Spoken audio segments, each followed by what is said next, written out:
Fique agora com uma palavra de Deus para abençoar sua vida. Um culto realizado na Igreja Assembleia de Deus, Catedral da Família, em Goiânia, Goiás. Pai, eu quero te louvar pela vida do teu filho, louvar pela sua família, pelo seu ministério, e te pedir, ó Pai, que o Senhor guarde a vida dele. Deus, sabemos que o Senhor tem falado ao seu coração, tudo aquilo que o Senhor tem para transmitir às nossas vidas nessa manhã, e que Ele, Pai, transmita tudo aquilo que o Senhor tem para nós. Abençoamos, liberamos a vida dele com toda sorte de bênção, em nome de Jesus. Amém. Eu te abençoe, meu irmão.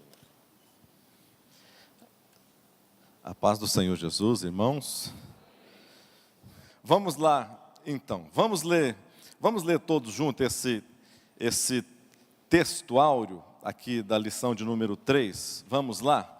O povo que andava em trevas viu uma grande luz, e sobre os que habitavam na região da sombra da morte, resplandeceu a luz. Aleluia. Glórias a Deus. Preste atenção aqui. Nós vamos estar falando hoje sobre o mundo do Messias. Essa revista, ela vai falar de diversos tópicos, e agora está fazendo uma introdução até chegar em Jesus, propriamente dito, naquilo que nós estaremos estudando, sobre humanidade, encarnação, divindade, o homem Rabi da Galileia, o triplo ofício de Jesus, os milagres de Jesus. Aí, nós estamos fazendo, então, nessas lições iniciais, uma introdução.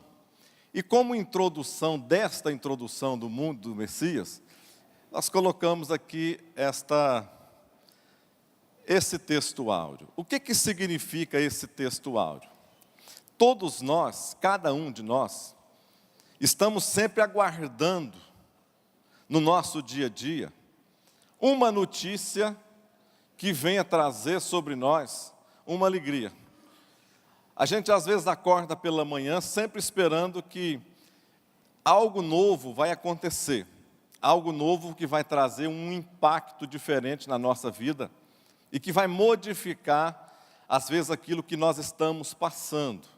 Quando Isaías escreve isso aqui, há mais ou menos 700 anos antes de Cristo, ele estava escrevendo para um povo que estava andando totalmente em trevas. E um povo que estava esperando também ele fizesse, além de estar andando ali em trevas, era um povo que estava se pervertendo e corrompendo.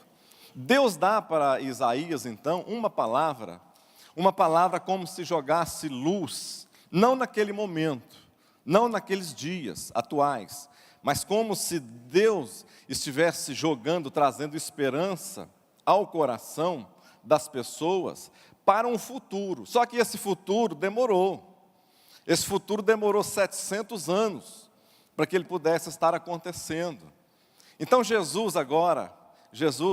quando Jesus pega lá no rolo de Isaías, do profeta Isaías, no seu texto áureo, você vai ver Isaías 61, quando ele alcança a maioridade que ele pudesse estar então executando o seu ministério, um homem considerado adulto. Por que Jesus não fez isso antes? Por que Jesus não se mostrou o seu ministério com 15 anos, 18 anos, 17 anos? Por que ele teve que esperar chegar a 30 anos? Porque era nesta época, ou nesta idade, que um homem era aceito pela sociedade como alguém adulto. Então, quando Jesus pega o livro, primeiro ele começa a executar algumas coisas, alguns milagres. Ele começa a ser conhecido. As pessoas então começam a conhecer Jesus. E um dia ele chega na sinagoga e é dado para ele já não era qualquer pessoa que pegava um livro, não era qualquer pessoa que falava num púlpito, ali numa sinagoga. Não, a pessoa tinha que ser considerada expert, tinha que ser considerado mestre, tinha que ser considerado um capacitado na lei. Mas as pessoas, então Jesus não começou o seu ministério ali naquele dia, que ele pega aquele livro, não, de maneira alguma. Jesus já estava acontecendo os milagres, ele já estava falando para as pessoas, já estava ministrando, pregando às pessoas, e naquele dia ali foi simplesmente um conhecimento que ele deu à multidão, ao povo. Ele pega o livro do profeta Isaías, o rolo, vai abrindo o rolo do profeta Isaías, as pessoas estão olhando para ele como vocês estão olhando para mim. Ele começa sem falar nada, vai abrindo o rolo, e chega lá, ele pega, não tinha capítulos, não tinha versículos, não tinha nada, mas ele pega, vai descendo, discorrendo, olhando, e quando chega no momento, ele começa a ler esta passagem. O Espírito do Senhor Jeová está sobre mim, porque o Senhor me ungiu para pregar boas novas aos mansos, enviou-me a restaurar os contritos de coração, a proclamar liberdade aos cativos e a abertura de prisão aos presos, a apregoar o ano aceitável do Senhor e o dia da vingança do nosso Deus, a consolar todos os tristes. E ele começa, continua fazendo, e num determinado momento, ele fecha o livro, enrola o rolo novamente, senta, e as pessoas olham para ele, e ele diz assim: o que vocês ouviram, o que os vossos ouvidos ouviram, nesse momento, hoje, se cumpriu isso em vossas vidas. Ou seja, Jesus, a partir daquele instante, ele assume o papel do Messias, daquele que Isaías profetizou lá atrás, 700, e o seu nome será maravilhoso, conselheiro, Deus forte, príncipe da paz, pai da eternidade. Então agora ele diz que ali naquele momento se cumpre. Então, ou seja, o que significa? O povo que andava em trevas, agora está vendo uma luz resplandece então sobre a vida de cada. Aqueles que estavam assentados, já não estavam mais andando, mas já estava agora assentado, já tinha perdido toda a esperança na vida deles. A luz de Deus trouxe uma nova esperança ao coração deles. Quantos podem dizer amém? Também aqui para você conhecer um pouco mais, qual que era o pano de fundo da Palestina, naqueles tempos ali de Jesus. Eu coloquei aqui alguns grandes impérios mundiais, que você já deve ter estudado sobre isso, já deve ter ouvido alguma coisa sobre isso e estudado. Primeiro, um dos grandes impérios que teve foi o Império Egípcio. Quando é que isso aconteceu? Quando é que, não é que ele existiu, mas quando é que ele foi mais forte? Porque o Império Egípcio é muito mais antigo do que isso. Mas do ano 1600 a 1200 antes de Cristo, mais ou menos a época do seu apogeu, na época de Moisés, depois época perto de Davi, ali foi a época do apogeu do Império Egípcio. Império Assírio. Quando é que o Império Assírio teve a sua ascendência maior?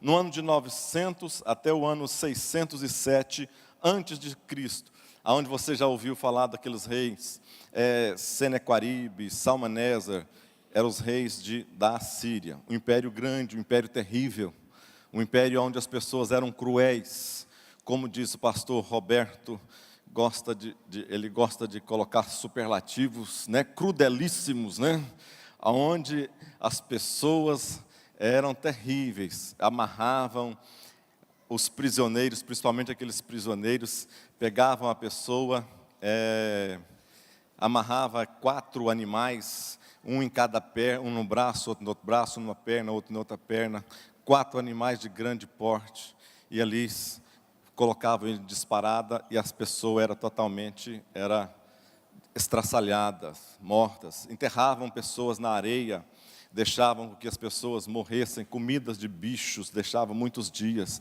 Ou seja, os assírios eram o povo mais terrível que tinha na antiguidade. E a gente vai ver depois quando eles invadem. Então, e atacam o reino do norte, o reino de Israel.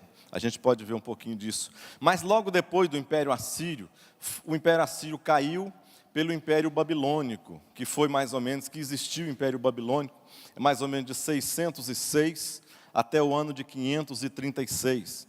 E a sua figura mais conhecida é Nabucodonosor, que todos nós conhecemos, né? Depois do Império Babilônico, veio o Império, qual império? Medo-Persa, né? Que esse império teve como o grande líder Ciro, o Dario, de 536 até o ano de 331 antes de Cristo. Depois do Império Medo-Persa, vem o Império Grego. O Império Grego, ele veio do ano 330, mais ou menos, até o ano 165. E a sua figura mais expoente foi o homem chamado quem? Qual foi o maior expoente, o maior general que teve no Império Grego? Eu não acredito que vocês não sabem. Alexandre o Grande. Se vocês não assistiram o filme, peguem, loquem esse filme, Alexandre o Grande, para vocês terem uma noção. Dá para a gente ter uma noção totalmente da Grécia Antiga, as pessoas que cuidavam, né, os homens que eram destinados a cuidar dos príncipes ali, que cuidou de Alexandre. A gente tem uma ideia mais ou menos como que funcionava os grandes filósofos da época, que era destinado a cuidar de cada um deles. Então, se você ainda não viu, você pode ver. Depois desse Império Grego, quando Alexandre morre, com pouco mais de 30 anos, depois de ter conquistado o mundo antigo inteiro, o Império Romano, que era um império pequeno, era um império pequenininho, numa costa que existia, mas foi crescendo em táticas de guerra, foi tomando os povos menores, e eles conseguiram aprender bastante com o Império Grego e depois aperfeiçoaram, e o Império Romano, então, no ano de 165, aonde teve o seu apogeu, tá, irmãos? 165 até 395 depois de Cristo. Mas o Império Romano teve mais de 1000 anos. Todo o seu império foi mais de 1000 anos, mas o seu apogeu foi nesta época.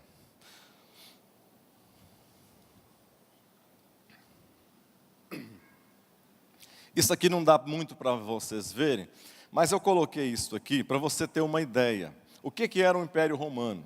Eu não coloquei aqui o império que Alexandre tomou, mas aqui, tudo isso que você está vendo aqui, isso aqui é Europa.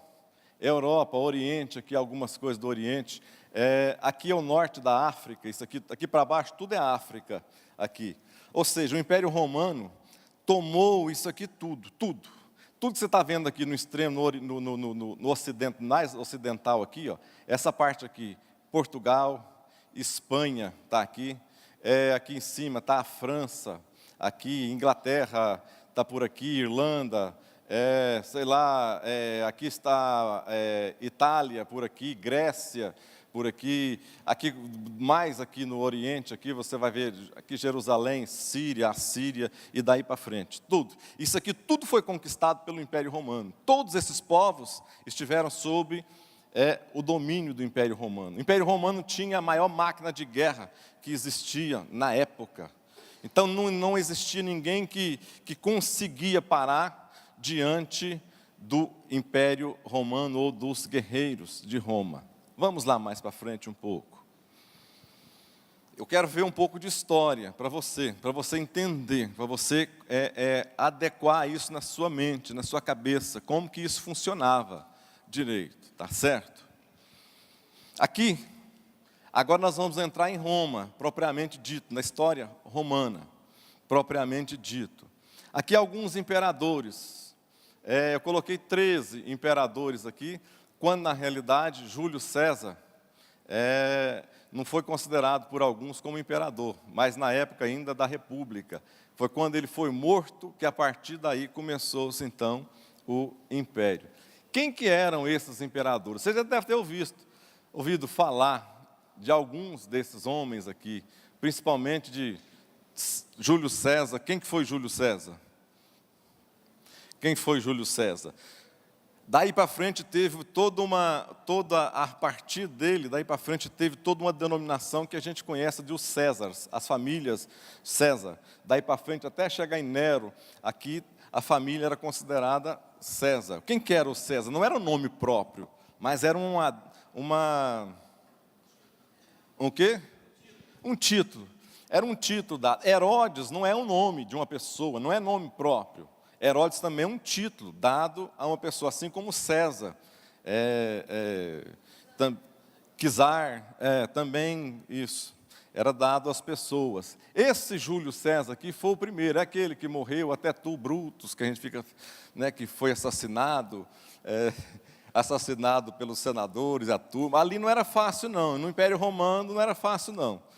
Eram as tramas mais terríveis e diabólicas que existiam. A gente vai, não dá para a gente falar muito disso aqui. Calígula foi um camarada, foi terrível neste império aqui também.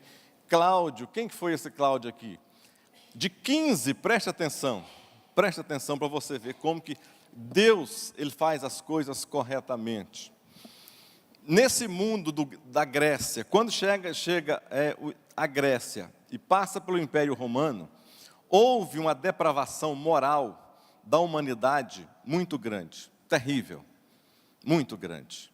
Os gregos, eles tinham a consciência, começaram a pensar, era um povo mais pensante, era um povo que aprendia a ver as coisas onde os outros povos não conseguiam ver.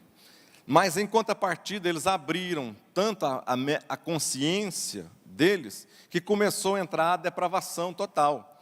Eles achavam, para vocês terem uma ideia, que um homem não deveria amar uma mulher, simplesmente. Um homem deveria amar um outro homem. E que as mulheres eram para procriar e para reproduzir. Simplesmente para isso. Aí começou essa depravação total, até chegar no Império Romano. Isso foi totalmente tomado pelo Império Romano, aceito essa cultura aqui no Império Romano. Dos 15, quem que eram os imperadores? Eram considerados, eram os reis, era o supremo pontífice, era o cara maior de todas as coisas, de todos os lugares ali em Roma, era o dirigente total ali dos reinos. Desses 15 homens, os primeiros 15, preste atenção, dos primeiros 15 imperadores que houve ali, somente esse Cláudio, aqui a história conta, Sêneca e alguns historiadores contam, esse cara era o único que era hétero. Todos os outros 14 eram homossexuais, ou seja, tinha seus filhos com as mulheres, tinha tudo, mas tinha relacionamentos homossexuais. Esse Júlio César aqui, ele tinha um título, ele era chamado o homem de todas as mulheres e a mulher de todos os homens. Imagina só a que nível que chega de depravação um negócio desse. Aí que a gente começa a entender, quando Paulo escreve aos Romanos, no capítulo 1, aonde ele fala que, querendo tornar-se sábios, tornaram-se loucos. Portanto, Deus os entregou à sua própria sorte. Mulheres deixaram o seu uso natural e se desfizeram do uso natural com o homem. E os homens infamaram-se ou inflamaram-se uns com os outros, gerando torpeza nos seus corpos e tendo com isso, recebendo aquilo que merecia no seu próprio corpo.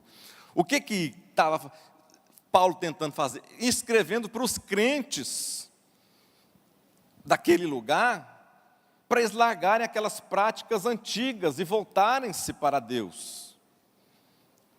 Vocês estão me entendendo? Quantos estão me entendendo? Diga amém. Está compreensivo isso daqui? Outro ali, que a gente pode ver, esse moço aqui, Nero, é o mais conhecido, né? Talvez o mais conhecido dos imperadores. Quem foi Nero? Nero, que a gente sabe, é o quê? Aquele que, diante do incêndio lá em Roma, ele ficou cantando, escrevendo poesia e algumas coisas, depois colocou a culpa nos cristãos. Ele gostava dos jogos bons, jogar os cristãos na arena, e colocar leão, essas coisinhas normais que aconteciam, né? Esse era Nero. Ele foi o camarada que matou, ou deu ordens para matar a Pedro morreu sobre o reinado dele, e também quando a gente vê a história de Paulo sendo levado para Roma e depois sendo executado, Paulo também foi executado sobre o reinado de Nero, também que matou. Ele ninguém gostava dele no final, foi um dos caras que pegou o reino mais novo, com 15 anos ele começou a reinar, e reinou até 37 anos, se não me engano, ele reinou, morreu novo também. Mas no final ninguém queria mais ele, queriam assassiná-lo de todas as maneiras. E chegou um general que era da sua guarda, um general chamado Galba, que depois ele vai e assume, dentre os 4 reis. Depois de Nero aqui, teve 4 reis que dentro de um ano ficou no poder. Eu não coloquei eles aqui não, mas a história não conta muito corretamente não, mas 4 reis. Um desses reis é um homem chamado Galba. Era um dos generais de Nero.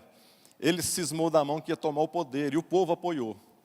E o povo apoiou aquilo. Então Galba vai e começa então a perseguir Nero, e Nero se esconde. E quando ele se esconde num local, e ele vê que não tinha mais condições, no ano 68, depois de Cristo, ele via que não tinha condição de fugir mais, ele pede para o seu secretário para o matá-lo. Mas quando o seu secretário, antes de matá-lo, ele pede um tempo para o seu secretário, exclama, e fez uma seguinte exclamação, não sabe se isso é verdade ou se não, mas dizem que sim, que é uma verdade. Quando ele está prestes a morrer, ele faz a seguinte declaração: que grande mestre, que grande artista o mundo vai perder. Esse era Nero, e a partir daí morre, suicida, e a história continua depois dele. Entre esses homens que nós conhecemos, depois aqui Vespasiano, depois que toma o poder, Vespasiano começa uma nova era, depois Tito, o seu filho, é aquele que invadiu Jerusalém, destruiu Jerusalém no ano 70, depois de Cristo. Esse aqui foi um imperador, esse aqui também, todos esses aqui foram alguns imperadores. Vamos mais para frente. Os Herodes. Quem foram os Herodes? Às vezes a gente vê na Bíblia e não sabe quem que foi. Está escrito Herodes. Mas será que Herodes? Se eu perguntar para vocês, alguns dos Herodes aqui, você sabe quem que foi? Quem que foi Herodes? Esse Herodes o Grande aqui, quem que foi esse camarada aqui? Em que época que viveu esse Herodes o Grande? Existiram 6 Herodes, que, mais ou menos, que a gente conhece. Esse aqui foi o progenitor de todos aqui. Eles eram homens que reinavam ali na Palestina, e esse poder foi tomado um pouco à força na época. Mas depois que Roma toma a Palestina, eles deixaram aqui então Herodes reinando e governando ali em tudo. Só que Herodes, dito Herodes o Grande, foi aquele que fica sabendo daquela profecia, que ia nascer um menino, e ele faz o quê? Esse Herodes aqui, manda fazer o quê?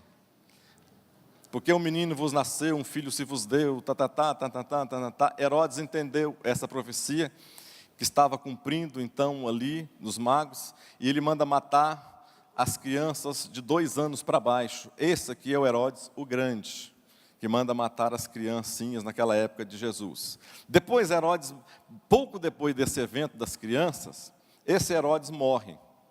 Ele morre. Aí o que acontece? Roma pega e distribui o poder não mais para um homem só, mas agora para 3 dos seus filhos, os filhos de Herodes. Quem que eram os filhos dele? Arquelau, Herodes também, dito Herodes Arquelau, Herodes Antipas e Filipe, que era filho dele. Ele tinha um outro filho também, não se sabe se era Lisânias, mas era um filho dele. E esse Antipas aqui, depois eu vou passar algum... Vou.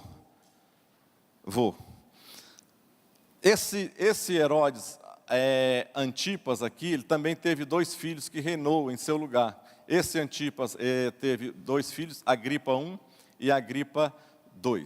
Esse Antipas aqui é o que governava lá na Galileia.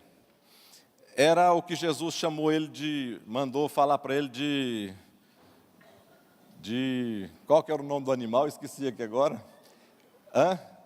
Me lembre aí. Raposa, isso mesmo, obrigado. Jesus mandou o recado, fala para aquela raposa que eu não vou sair, só vou sair daqui no tempo determinado, né? Esse Herodes foi o Antipas. Esse Herodes aqui, só um pouquinho sobre ele, não vou falar muito sobre eles, mas vou falar sobre esse principalmente aqui um pouquinho. Ele era um camarada que, ele que construiu, terminou aquele grande templo, um templo que demorou mais de 40 anos, o templo para ser reconstruído. E ele pegou a fama de ter reconstruído esse templo. Ele construiu aquela fortaleza chamada Massada, aonde foi a grande, onde que Roma ia para destruir totalmente ali Jerusalém. Essa Massada foi uma das fortalezas onde as pessoas se esconderam, né, para não serem mortos. Depois todos suicidaram ali naquele lugar. Esse Herodes aqui, ele tinha, na sua morte, ninguém gostava dele. Ninguém gostava dele, ninguém preocupado, e ele estava doente para morrer. O que ele fez? Ele pegou lá dos imperadores, que tinha essa mania também. Como ele era subordinado, ele pegou bem do seu chefe. O que ele fez lá na Palestina e todos ali? Ninguém gostava dele e ele estava perto de morrer, ele sabia disso. E o povo ia festejar. Quando ele morresse, o povo ia achar bom. O que ele fez?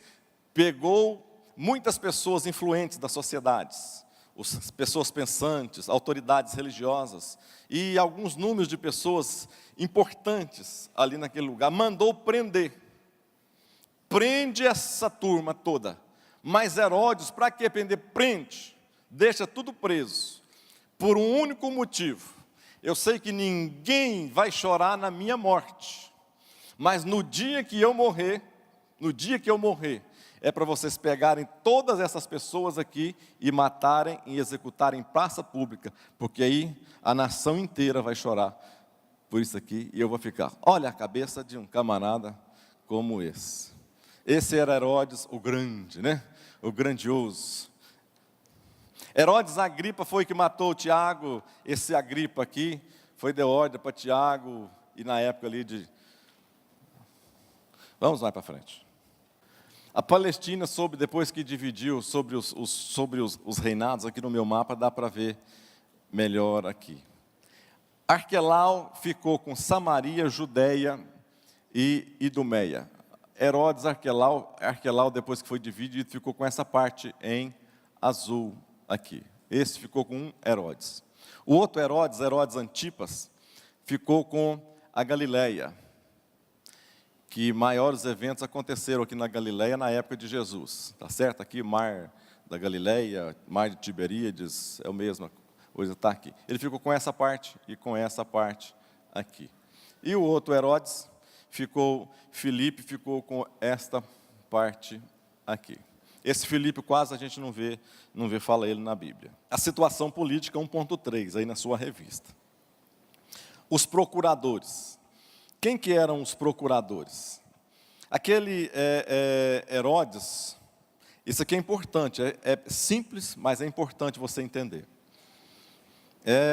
Esse Herodes Arquelau, filho de Herodes o Grande, ele começou a fazer coisas muito erradas, e também o povo não gostou dele. Vocês lembram que foram divididos por regiões, né? E esse Herodes Arquelau estava lá na parte de baixo, ele estava lá na parte da Judeia, da Idumeia, lá embaixo. Ele começou a fazer coisas erradas. O que estava na Judeia? Estava o templo, estava Jerusalém, estava tudo isso ali. E o povo não gostou desse Herodes. E fizeram, lá em Roma, foram e falaram contra ele. O que o imperador pegou e fez? Pegou e tirou esse Herodes e colocou ele no outro local. E a partir desse momento, já não se tem mais as figuras dos Herodes do lugar onde eles eram tirados. E nos lugares deles eram colocados procuradores. Quem que eram os procuradores? Pôncio Pilatos foi um procurador desse. Ou seja, era um homem vindo da parte de Roma para tomar conta daquela região que estava sendo ali, no caso ali daquele momento, da Palestina, né?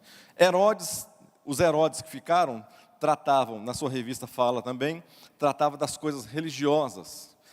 e de leis judaicas. E Pilatos, que era o procurador, os procuradores, tratava de quê? Ele tratava dos impostos e de rebeliões. Você lembra quando foi levado, para a gente entender isso direito? Olhem para mim.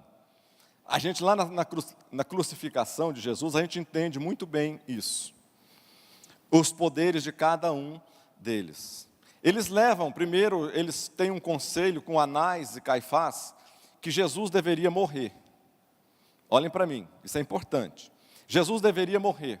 Então, os sumos sacerdotes falaram que deveriam morrer, mas eles não poderiam matar. A lei proibia de alguém matar.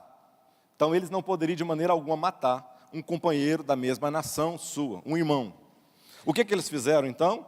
Pegaram e levaram lá para Pilatos. Quando chega diante de Pilatos, que era o governador, que era daquela região, chega para Pilatos, Pilatos olha nele e fala: eu não vejo nada nesse homem aqui não, isso é problema de vocês. Eu não tenho nada com isso aqui, ele não fez nada que vai contra as leis de Roma. Vocês estão querendo matar ele por quê? Porque ele está fazendo milagre por causa disso, isso é problema de vocês, isso é as leis de vocês. Mandou, então, Jesus lá para quem? Para Herodes. Quando chega em Herodes, Herodes pula para trás também. Ele não queria, de maneira alguma, assumir a morte de Jesus. E aí manda falar: como assim, Pilatos, que não é? O homem está se dizendo rei dos judeus, rei, ou seja, ele já levantou um questionamento, que Jesus agora já era um usurpador de reinos, que queria, agora sim, estava sendo contra Roma, porque Roma só tinha um rei, que era o Deus, considerado Deus, era César, na época. Agora Herodes levanta o questionamento: não, eu não vou matá-lo, devolve ele novamente para Pilatos, e diz que esse homem aqui se diz ser rei. Aí Pilatos toma ele nas mãos, novamente, pega Jesus, e aí começa a acontecer todo aquele desfecho que a gente entende. Ou seja, Herodes era responsável pelas leis dos judeus. Pilatos era responsável pelas leis romanas, que eram colocadas em prática ou deixadas de ser colocadas em prática. O sinédrio judaico. O que era o sinédrio? Tinha autoridade sobre assuntos religiosos e administrativos da nação. Existia um sinédrio menor e um sinédrio maior. Quando a Bíblia fala do sinédrio, normalmente ela se refere ao sinédrio maior. Os menores, é espécie de, como eu não entendo muito desta parte de lei, se eu estiver enganado, errado, os irmãos podem me corrigir. O sinédrio menor, ele tinha em algumas cidades, existia em algumas cidades da Palestina. Era formado por um grupo de 20 e poucas pessoas, de autoridades. Eu imagino que é como se fosse um TRF, né? Um tribunal regional, que tem em alguns locais, algumas cidades, alguns estados, tem um tribunal regional federal. E tinha o sinédrio maior, que era composto de 71 pessoas, inclusive um sumo sacerdote. Esse sim, só existia um único sinédrio. E eu imagino que esse é o órgão Supremo Tribunal Federal que existia. Todos estão me entendendo? Diga amém. Amém? Sinédrio, o que significa sinédrio? É uma palavra grega que vem sim, significa juntos, e édrio significa sentar, ou seja, estando sentados juntos, somente autoridades. Quem que eram essas autoridades? Nós vamos estar falando ali mais na frente quem que eram essas pessoas. Vamos passando. Olha aqui, vamos lá. Israel, nos tempos do Novo Testamento, ele era dividido em 3 regiões principais. Norte, olhem para cá. Galileia. Centro, Samaria, Sul, Judeia. Assim como em todos os lugares, eu acho, no mundo inteiro é dessa maneira. Qual que é a melhor parte que tem nos estados? Começa pelo país. Qual que é a melhor região do país? Sul. Qual que é a melhor região do estado? Sul. Qual que é a melhor região da cidade? Não era diferente ali também na Palestina. Galileia ficava onde? Norte. Quem que era as pessoas que faziam papel da Galileia? Quem que eram os galileus? Eram os galileus da turma do... cantando. Quem que era da Galileia que fazia parte dessa pessoa? Gente sem cultura, iletrado, pescador. Era esse tipo de pobre, somente esse tipo de pessoas é que vivia aqui na Galileia. Quem que vivia aqui em Samaria? Quem que era que vivia na Samaria? Um povo miscigenado. Quem que era esse povo miscigenado? A maioria, na sua grande maioria, era um povo chamado os samaritanos. Quem que eram os samaritanos? Que tanto tinha problema. Aquela mulher quando encontra com Jesus lá no poço. Os samaritanos, quem que era? Você tem que entender, você precisa entender isso. Em determinado momento, essa região foi invadida, isso aqui tudo foi invadido, era o reino do norte. Isso aqui era o reino do norte, antigamente. Foi invadida pela Assíria. A Assíria, aquele povo que eu contei para você, terrível, crudelíssimo. Aquele povo invade, então, o reino do norte toma, leva, o que eles fazem? Arranca todas as pessoas do reino do norte, levam todos para a Assíria. E como eles eram o top da moda, os assírios eram o povo da época da moda, o que eles fizeram? Arrancaram esse povo daqui, tirou tudo daqui, e trouxe da onde estava, lá de Nínive, da onde eles faziam mais prisioneiros, e trouxeram aquelas pessoas e colocaram lá onde morava o povo de Deus, lá no Reino do Norte. O que aconteceu? Sobrou uma minoria do povo de Deus lá, minoria mesmo. Essa minoria começou a casar, começou a criar família, começou a miscigenar com esse povo que vinha de outros lugares trazido pelos assírios e colocaram lá. Isso Deus abominava casamento fora do seu povo. E eles começaram então a casar. Esse povo então agora foi chamado de os samaritanos. Os samaritanos nessa época aqui, quando Jesus encontra aquela mulher, ele encontra aquela mulher para você também ter uma ideia maior um pouco sobre isso. A mulher fala para ele: Senhor, mas eu sou samaritana, o senhor é judeu, e judeu com samaritano, o senhor sabe. A rixa era tão grande que na época, se você vai ler a história, você vai ver na época de Neemias, quando Sambalate, que eram samaritanos, tenta reconstruir o muro, ali tenta fazer, eles falaram, negativo, não quer. O que eles fizeram? Fizeram e começaram então a construir um templo para eles, igual ao templo de Jerusalém. Eles construíram esse templo aonde? Os samaritanos. Esse povo foi colocado lá no Reino do Norte. Eles construíram aonde o templo? Em cima daquele monte chamado Monte Gerizim. O que é o Monte Gerizim? Para quem sabe? Qual que é o Monte Gerizim? Lá em Deuteronômio 28. Dois montes, Monte Ebal e Monte Gerizim. Lá em Deuteronômio 28. Um povo ficava no Monte Gerizim. Outro povo, 6 tribos de cá, 6 tribos de cá. As 6 tribos que ficavam no Monte Gerizim falavam as bênçãos, e será cabeça e não será caudas, e tudo que se fizer, a tua cesta, a tua maçadeira, os teus animais vão ser bênçãos. Esse povo daqui falavam as bênçãos em cima do Monte Gerizim. O povo daqui, em cima do Monte Ebal, falava: e se não obedeceres ao Senhor teu Deus, virão sobre ti e te alcançarão. Isso, e começaram a falar as maldições em cima do Monte Ebal. O que eles fizeram então? Os samaritanos foram lá em cima do monte da bênção, do Monte Gerizim, aonde Abraão fez o primeiro altar, declaro não aquele altar. Abraão faz parte, é bom lembrar isso, Abraão faz parte dos dois templos. No primeiro templo, lá em cima do Monte Gerizim, Abraão fez o primeiro altar, eles foram lá e fizeram.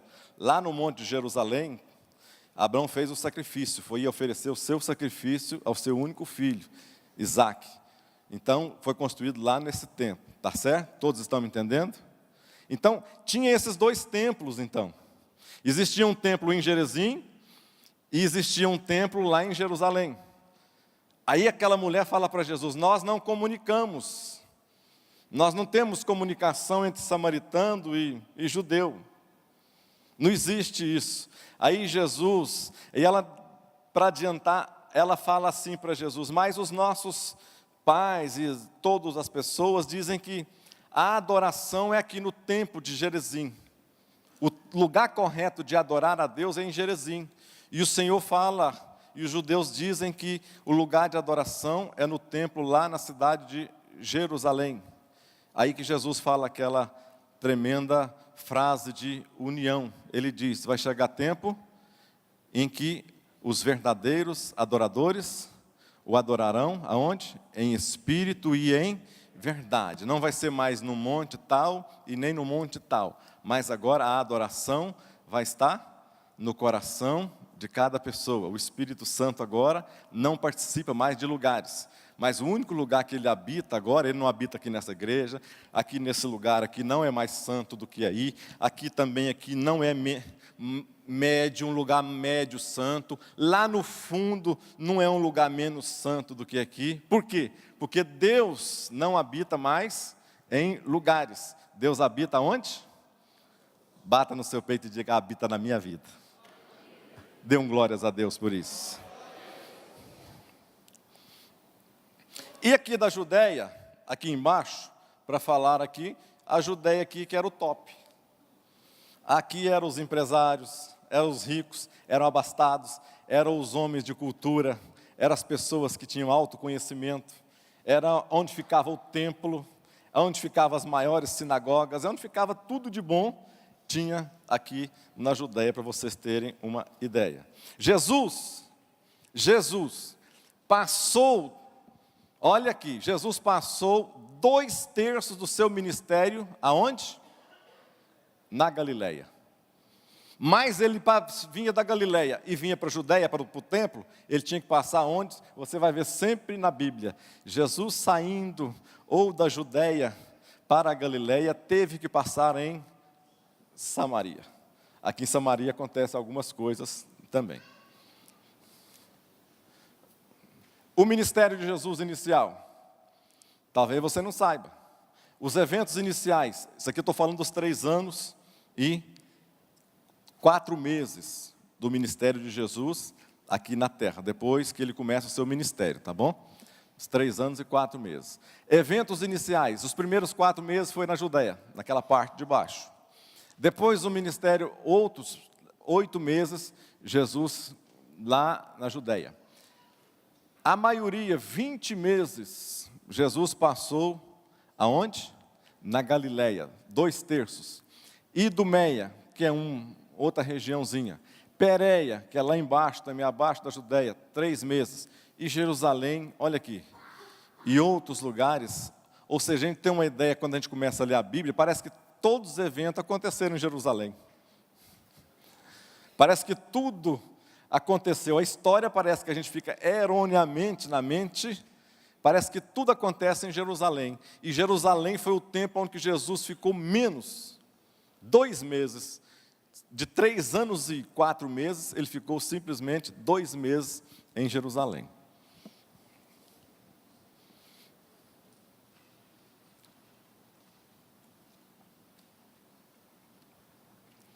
As condições sociais.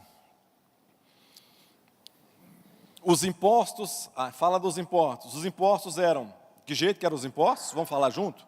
Sufocantes, exorbitantes e gerava revolta em quem? No povo.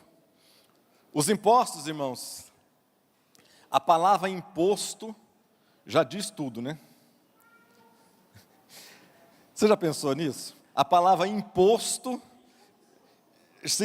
parece que vem da palavra o quê? Imposição, né? Aquilo que você não quer receber, mas está sendo imposto a você. Então, esses impostos aqui chegavam a 60%. Imagina uma região pobre, uma região que não chovia tanto, e ter que pagar tudo que eles produziam, tinha que pagar impostos. E quem que pagava, quem que recebiam esses impostos aqui? Quem que era que recebia os impostos? Quem recebia os impostos, irmãos? Quem que cobrava os impostos? Publicanos. Eram os responsáveis. Quem que eram os publicanos? Eram gente da terra, judeus, que o imperador nomeava para que pudesse montar ali terceirizava uma cobrança em toda a nação ali. O Mateus era um desses. Jesus chega lá na coletoria. E aí, Mateus, tudo bem? Tudo bem, você quer pagar imposto? Não. Quer pagar imposto? Não, eu quero te chamar para fazer uma coisa diferente que você está acostumado. Larga a caneta, larga o ar-condicionado, larga os negócios aí, internet, telefone celular, larga tudo. Eu tenho um negócio para você muito melhor, que vai te dar muito mais lucro. Mateus fez o quê? Jesus chama ele, e Mateus imediatamente deixa, abandona o que estava fazendo e vem. Mateus também era rico. Quem que era o chefe do Mateus? Quem que era chefe de Mateus? Zaqueu, aquele homem pequeno, né? Mas um homem pequeno de estatura, mas um homem milionário, riquíssimo, um homem que ele era o cara na região, era o arrecadador geral, ele era quem que é aqui, hein? Era o Receita Federal da época, né? Ninguém gosta quando chega no início do ano. Zaqueu era esse camarada, então que ele era colocado por Roma, e Jesus também, ele tem um encontro com Jesus. A influência dos pagãos, para os judeus todos os pagãos eram impuros, e transmitia impureza. Judeu era tão terrível, existe diferença de pagão, ateu e outras coisas, tá, irmãos? Não vamos confundir isso aí, não. Mas os judeus era tão terrível nessa questão de não se aproximar dos povos pagãos, que eles, quando vão lá sai de Anás e de Caifás, aos detalhes, você vai ver depois na sua Bíblia, quando eles chegam diante de Pôncio Pilatos, a Bíblia diz que eles não entram na casa de Pôncio Pilatos. Por que que eles não entram na casa de Pôncio Pilatos? Porque Pilatos não fazia parte do povo de Deus. E entrar na casa, comer com alguém que não era parte do povo de Deus, tornava esta pessoa impuro. E quando ela se tornava impura, ela tinha que ficar alguns dias de abstinência. E o povo naquela época não podia ficar em abstinência porque estava acontecendo, e estava começando a acontecer a festa chamada a festa da Páscoa. Então o povo não queria se contaminar, e ninguém entra então para falar com Pilatos. Você vai ver na sua Bíblia depois, que eles ficam de fora esperando a resposta de Pilatos, e Pilatos gritando de lá e eles de cá, né? E Jesus no meio do negócio, lá da parada. Depois você lê na sua Bíblia lá. E a diáspora? O que é a diáspora? Diáspora significa o quê? Dispersão, referindo-se aos judeus espalhados por toda parte do mundo. Teve mais diásporas, mas as maiores diásporas que aconteceram, as maiores quando o povo realmente teve que sair, ou foi totalmente perseguido, e eles tiveram que sair, foi na época quando houve essa invasão no Reino do Norte, pela Assíria, no ano de 722 a.C. Essa foi a primeira diáspora que quase foi dizimado o povo todo. E cada um, os que sobraram, saíram para suas terras. Depois você vai vendo os profetas, alguns daqueles profetas querendo comprar terra no Egito, saindo para o Egito. Depois você vai ler por causa disso aqui, dessa perseguição. Outra diáspora que teve muito grande é aquela que aconteceu lá no ano de 586, antes de Cristo, com Nabucodonosor, agora invadindo o reino do sul, também espalhou gente para todo lado. E a última grande diáspora que aconteceu foi no ano 70, depois de Cristo, quando Jerusalém foi invadida, tomada pelos romanos de uma vez por todas, acabou-se a revolta. O povo judeu era um povo revoltado, né? Ninguém queria ficar sob o domínio de nação alguma, porque eles tinham promessa de Deus, e eles achavam que a promessa de Deus ia ser cumprida através das forças deles, e não era através da vontade de Deus, e fazendo principalmente a vontade de Deus na vida deles, que Deus cuidava dos seus inimigos, né? Então, diásporas, a maior diáspora que tem, são essas três. E o contrário de diáspora, quem sabe o que é o contrário de diáspora para o judeu? Porque diáspora pode ser qualquer dispersão de povos, ou dispersão de pessoas em determinado momento. Mas para o judeu, o contrário de uma diáspora é o quê? Saída, não é isso? Diáspora é saída. E o contrário disso aí, alguém lembra? Uma palavra que ficou em voga depois que, lá no Salmo de número 137, quando as pessoas penduravam as suas harpas nas árvores e falavam que o povo, que os babilônios pediam para eles cantarem alguns salmos e hinos, eles falaram que nunca iam cantar os salmos e hinos, porque eles nunca poderiam deixar de pensar em Jerusalém, mesmo estando presos. Então, eles têm esse povo ainda hoje, olhem para mim, esse povo ainda hoje, uma das primeiras coisas quando eles vão fazer reuniões nas suas sinagogas, é pegar a palavra que está em Deuteronômio 6,4, aonde fala Shema, onde fala Israel, o Senhor é o único Deus. Eles leem essa palavra e a partir daí é que começa outras coisas. Mas o contrário de diáspora é a palavra chamada sionismo. O que é sionismo? Sionismo é quando o povo foi, a partir desse momento dessa invasão, da escravidão, 70 anos na Babilônia, o povo começou a ter vontade de voltar para casa. E essa palavra, de lá para cá, essa palavra tornou-se, então, um sinônimo da volta dos judeus. Ainda hoje, sionismo fala de voltar a Sião. Sião é o nome antigo de Jerusalém. Então, voltar a Sião. Toda vez que você ouvir a palavra Sião, você vai estar ouvindo a palavra Jerusalém. Então, hoje tem judeus espalhados no mundo inteiro, todo mundo. A perseguição nazista aconteceu fazendo com que os judeus também, mais uma vez, ficassem espalhados no mundo inteiro. Mas existe uma promessa, e eles creem nessa promessa, que Deus um dia vai restaurar todo o seu povo, ou seja, vai levar eles todos de volta para Jerusalém. Nós não vamos entrar nisso aqui porque é escatologia bíblica e não é o assunto aqui. Então, sionismo é o desejo da volta do povo para de volta a Jerusalém. Tópico 3, o templo. 3.1 fala do templo. Esse templo aqui, olhem para cá. O templo aqui foi, depois da época de Salomão, construiu. Esse templo não era dessa maneira. Não era assim, desse jeito.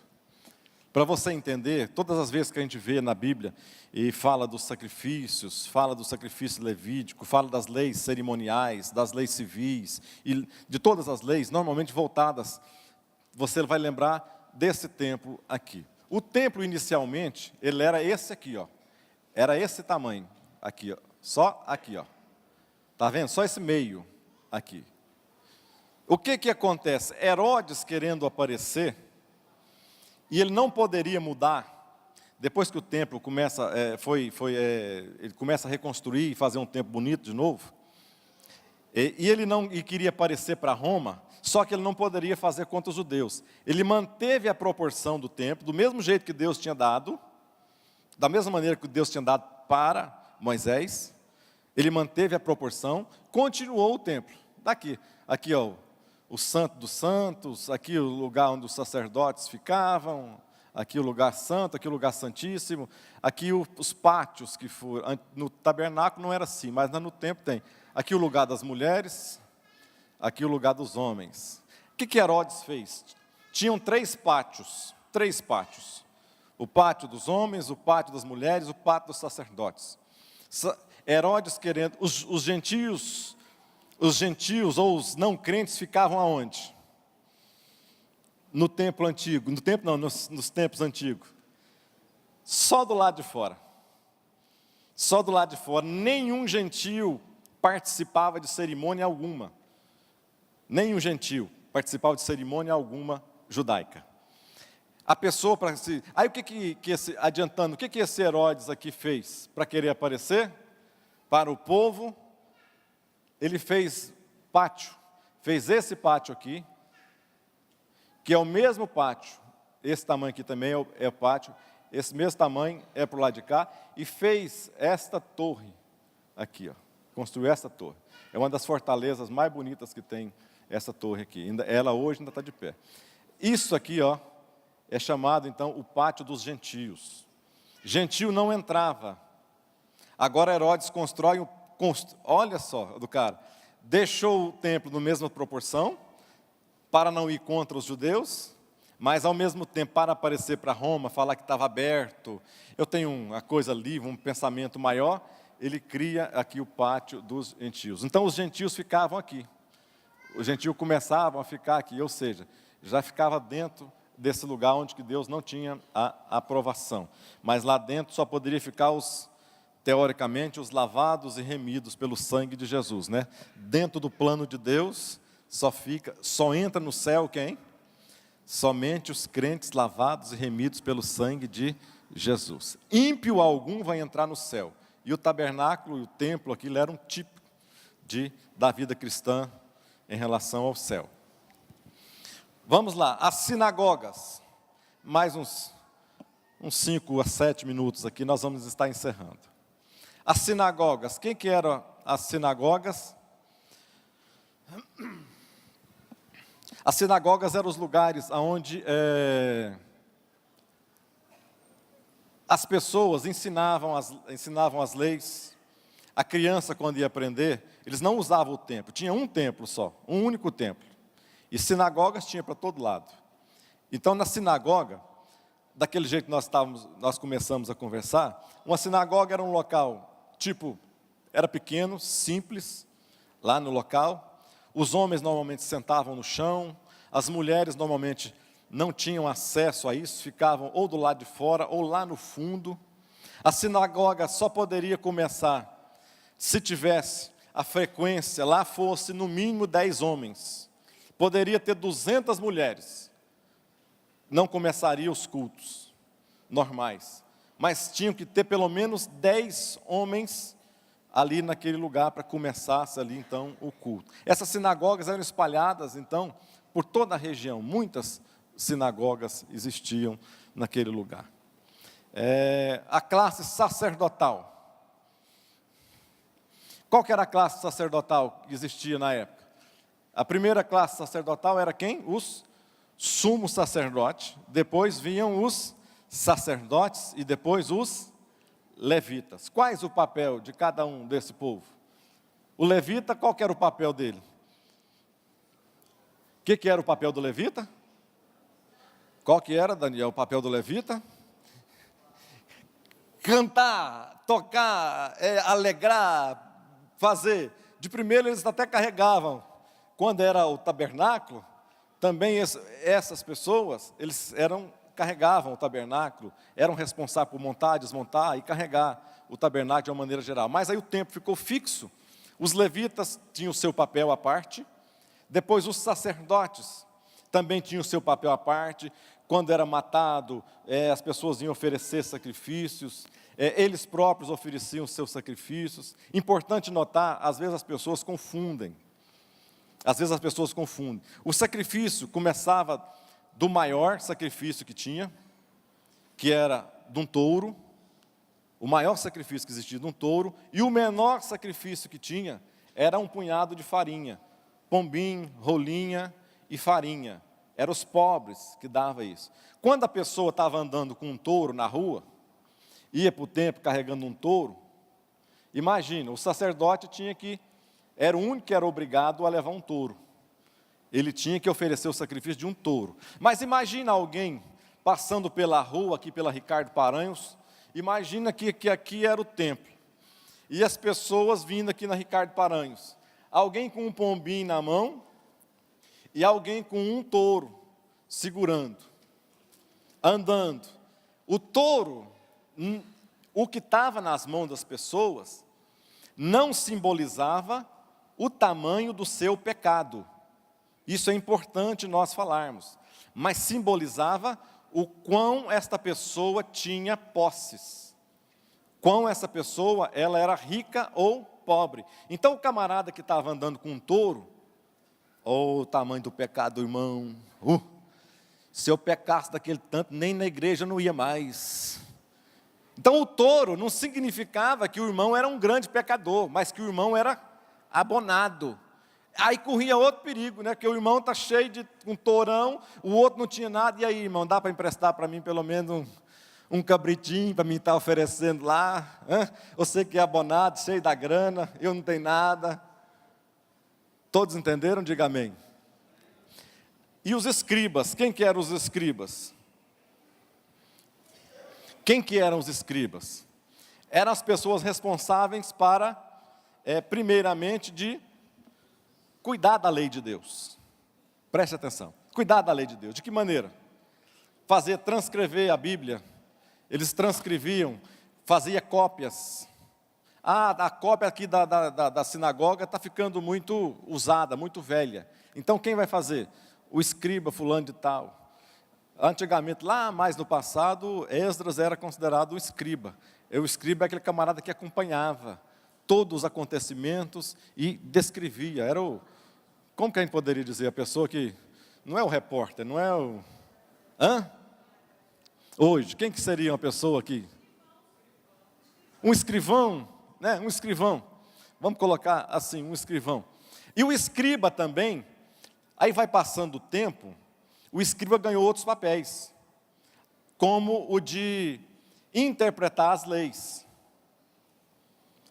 Por exemplo, tem as leis no Pentateuco, na Torá, existiam 613 normas, positivas e negativas. Ou seja, faça isso ou deixa de fazer isso. 613 normas. O escriba tinha que interpretar isso. Por exemplo, um boi mata o vizinho. Quem que era a pessoa encarregada de saber o que estava na Bíblia, lá na Torá? O que dizia na Torá? Bom, aqui está dizendo que se o boi matar o vizinho, se foi porque o vizinho deixou, o vizinho então vai ser apedrejado, o boi vai ser apedrejado e todo mundo vai ser apedrejado. Mas se porventura o vizinho pulou a cerca por causa da vizinha, e o boi pegou o cara lá dentro, não tem problema nenhum. Quem que fazia a interpretação? Era o escriba. Só que o escriba foi pegando tanto poder, é aí que a gente entende de onde vem depois os escribas, de onde vem os fariseus. O escriba foi pegando tanto poder, que ele começou a arrumar as leis, além da lei escrita, ele começou a criar as leis orais também. E a lei oral aí começou a valer tanto quanto a lei escrita. Então o escriba começava a achar coisa. Bom, Jesus, naquela época lá, falaram assim para Jesus: os seus discípulos não lavam as mãos. Senhor, os seus discípulos não lavam as mãos, isso é pecado. Isso tinha na Bíblia? Não, não tinha na Bíblia. Tinha onde? Lá nos escritos que os escribas tinham juntado, a chamado lei oral ou lei da tradição, que os escribas tinham feito. E se tinha 600 e poucas mandamentos, normas, os escribas criaram mais de 2.000 regras diferentes, para que pudesse estar acrescentando. Ou seja, os escribas no final chegaram num momento perigoso, porque eles eram a lei na sua totalidade, eles geravam a lei e eles interpretavam também a lei. Isso fazia que Jesus, quando Jesus negócio do copo, lá, se o seu discípulo não lava, Jesus fala para ele lá, rapaz, importa aqui que lavar o exterior, lavar. E Jesus começa com aquela conversa, por quê? Por causa do escriba, está dizendo que os discípulos dele comiam com as mãos sujas. Mas isso não estava na Bíblia em lugar nenhum. Vamos para frente. E os irmãos também não comem com as mãos sujas?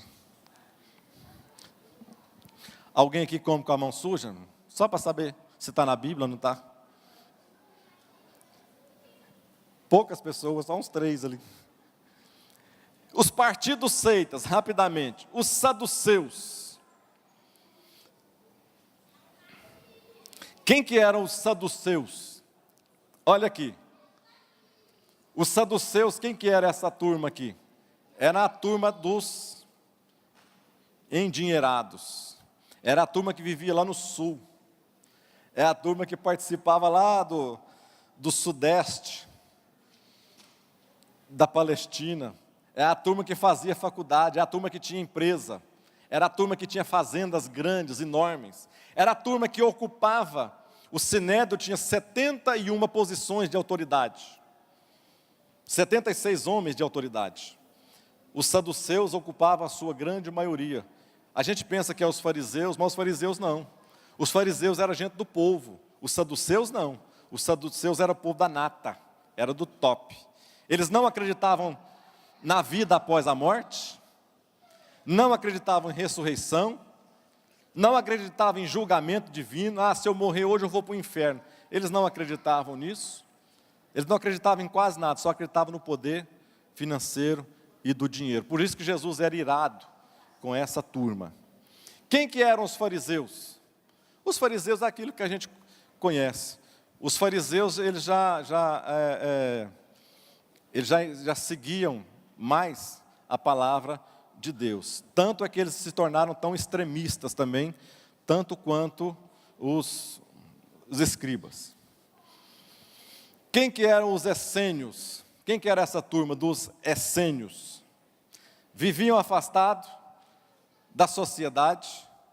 Era a turma que, sabe aquele tipo de crente que eu só vou ficar em monte, eu não vou participar de igreja, porque igreja não serve para nada, não leva a nada, igreja só fala mal um dos outros, igreja só assim, igreja tal, então eu vou fazer a minha parte, o meu grupo. Os essênios eram essas pessoas, eram esses crentes. Oravam, jejuavam e queriam ficar afastados do povo, que começaram a criar suas próprias regras. Eles ficaram afastados, foram para um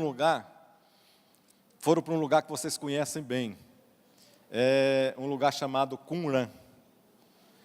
Fica afastado mais ou menos a uns 25 quilômetros de Jerusalém, ao leste de Jerusalém. Essa comunidade foi criada lá, os essênios, essa turma que ficaram fazendo isso. Tanto é que eles gostavam de seguir as leis, eles começaram a fazer transcrições, interpretações, começaram a escrever, tirar cópias do Antigo Testamento, da Septuaginta, que a Septuaginta, só a título de curiosidade, irmão, a Bíblia, a tradução para o grego, ela não é da agora não, tá certo? Nos tempos de Jesus, isso aqui já existia. 300 anos antes de Jesus, essa Bíblia já tinha sido passada para o grego. Foi na época mais ou menos que Alexandre o Grande estava em evidência.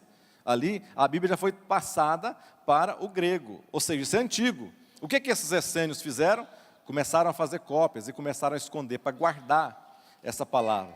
Tanto que acharam lá agora, em 1967 ou 47, não sei. Eu sei que termina em 7. Não sei se é 47 ou 67. Eles acharam nas grutas lá de Qumran, acharam os maiores, as coisas mais, os manuscritos, obrigado. Isso, obrigado, pastor Roberto. Acharam os manuscritos mais fiéis, ou fidelíssimos, da lei do Antigo Testamento, lá nas grutas de Qumran, e alguns pedaços do Novo Testamento também, mas a maioria do Antigo Testamento. Isaías quase completo, do profeta Isaías, foi achado lá nessas grutas. É o que hoje nós temos nos arquivos, lá na Jerusalém, tem a biblioteca que tem a maioria desses escritos antigos, não os originais, porque original não existe mais nenhum original, que foi escrito não tem mais nenhum original, somente essas cópias que existem, tá certo? Os zelotes, quem que eram os zelotes? Os zelotes era a turma do PT não, do PCdoB. Irmãos, me perdoa se eu estou falando aqui bobagem, tá? Esquece o PCdoB.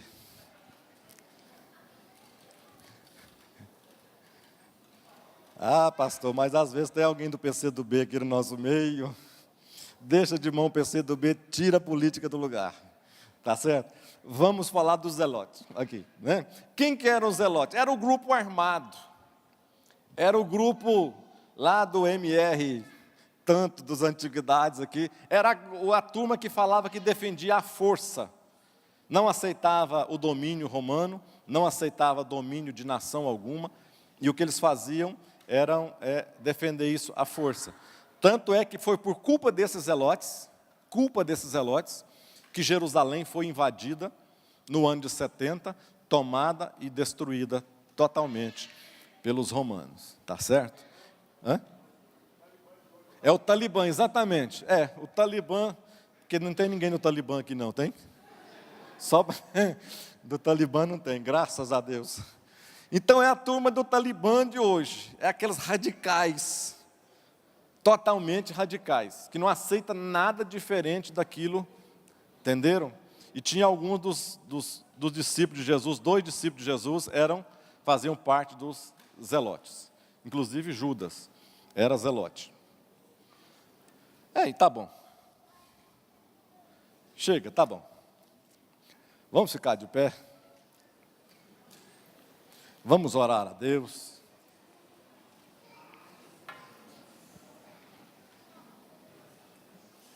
Vamos orar ao Senhor nesse instante. Ah, pastor, mas o senhor não falou, parece nada hoje espiritual. Eu não sei o que é espiritual, então, para você. Porque tem coisas que nós devemos aprender e precisamos aprender. A Bíblia diz que nós temos que dar para os ímpios e saber falar para os ímpios a razão da nossa fé.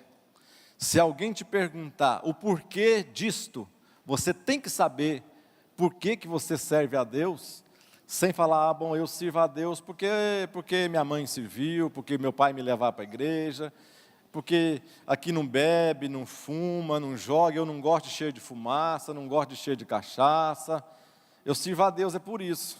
E não é nada disso, nós temos uma razão, e essa razão, ela é grande, essa razão, ela é pequena em palavras, mas ela é grande na sua totalidade. Então, nós temos que aprender cada vez mais a dar a razão da nossa fé, tá certo? Estudem a Bíblia, estudem a palavra de Deus, estudem teologia, estudem história bíblica, estudem geografia bíblica, estudem filosofia, faça o que for, mas faça tudo para glorificar e exaltar o nome do nosso Deus. Amém, amados? Vocês foram edificados, abençoados? Diga amém. Vamos orar então. Querido Deus, nós te agradecemos, nós te louvamos, ó Deus, mais uma vez. Ó Deus, a tua palavra é vitória, a tua palavra nos traz luz para o nosso caminho. Ó Deus, a tua palavra nos ensina, nos exorta, faz com que nós possamos desenvencilhar de coisas que nos tiram a liberdade. Ó Deus, o Senhor é a nossa força, o Senhor é a força da nossa alma, o Senhor é que injeta no nosso coração o desejo cada vez maior de seguirmos em frente, de andarmos de cabeça erguida, de termos palavras poderosas para dizer àqueles que não acreditam no Senhor, dizer que existe um Deus no céu, que a salvação está perto e que o Senhor habita no nosso coração, ó Pai. Nos abençoa como igreja nesta manhã, Senhor, abençoa cada um dos teus filhos, o teu povo, aqui nesse lugar, nós te pedimos e te agradecemos, em nome de Jesus Cristo, amém. Amém. Que Deus os abençoe em Cristo Jesus. Participe da programação da Igreja Catedral da Família. De segunda a sexta-feira, às 6:30 da manhã, Oração de Davi. Segunda, a partir das 14h30, Manancial Feminino, onde mulheres são restauradas e abençoadas por Deus. Segunda, a partir das 19h30, venha estudar Teologia com IBCAF, Instituto Bíblico da Catedral da Família. Terça-feira, às 19h30, venha ser um intercessor na Escola de Intercessão. Quarta-feira, às 19h30, culto de ensino da Palavra de Deus. Quinta-feira, às 20 horas, reunião dos adolescentes, Geração Daniel. Sábado, muito louvor e adoração com a juventude animada da Igreja Catedral da Família. Sábado, às 20 horas, Projeto Recomeçar. E domingo, às 9 horas da manhã, participe com sua família da Escola Bíblica Dominical. E domingo, às 18 horas, grande culto de celebração a Deus.